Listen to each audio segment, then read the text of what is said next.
Hello mga master, karon natay Raspberry Pi nga i-try nato kung working ba ang Windows OS ani. Karon nagamit ta og 32 gig nga SD card atong diri nato i-flash ang ato ang OS nga gamiton.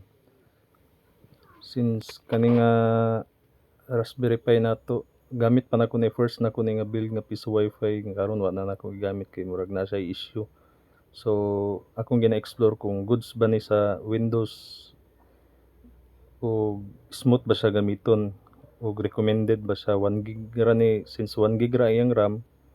So matry nato kung unsa gid ang dapat nga specs ang dapat gamiton para smooth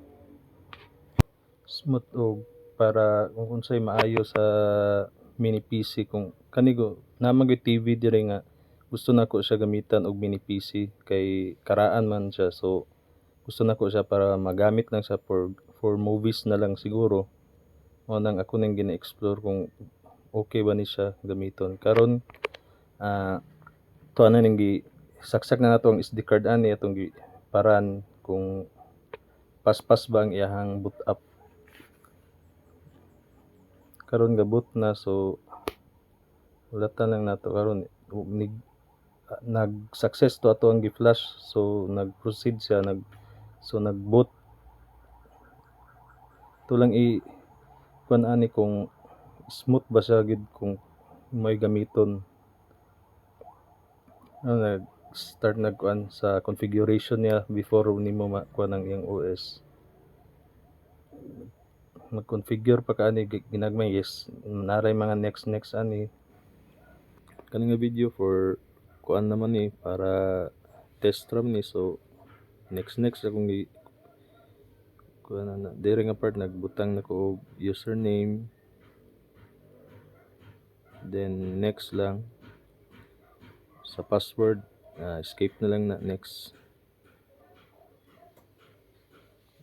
Diri nga part mga master kabantay na ko murag hinay siya, murag loading siya. So since kani nga Raspberry Pi 3 ra man siya, B+, 1 gig ang RAM, mo pod sigurong luya siya. Much better siguro kung 4 gig ang RAM or 8 kana murag tsada ra siguro ug smooth siya. So kani diri yes, pwede gyapon na, no, pwede yes, depende ra sa imong pilion ato di side. Sa pag-configure di ani master na ay option ani kung magamit ba kag Google account, I mean imuhang Microsoft account. Kung na kay Microsoft account kani wa na nako gamiti kay for testing ra man. Kani padung happy pakuan ni siya, humana ni siya, pero sa actual ani mga master dugay gid ni siya kay tungod siguro kay 1 gig ra man gyud RAM pud sa ani nga Raspberry.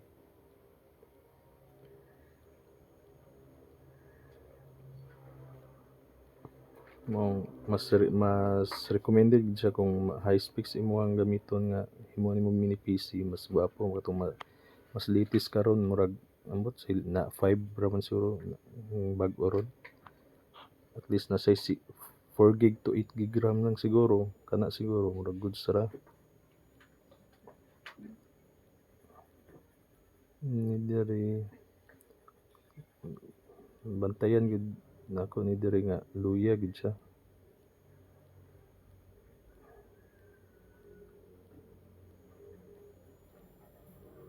Dili siya pwede himong mini PC kay low specs na siya, since kuha na po di siya ni Raspberry Pi kabanglasan pa na ni sa una 2019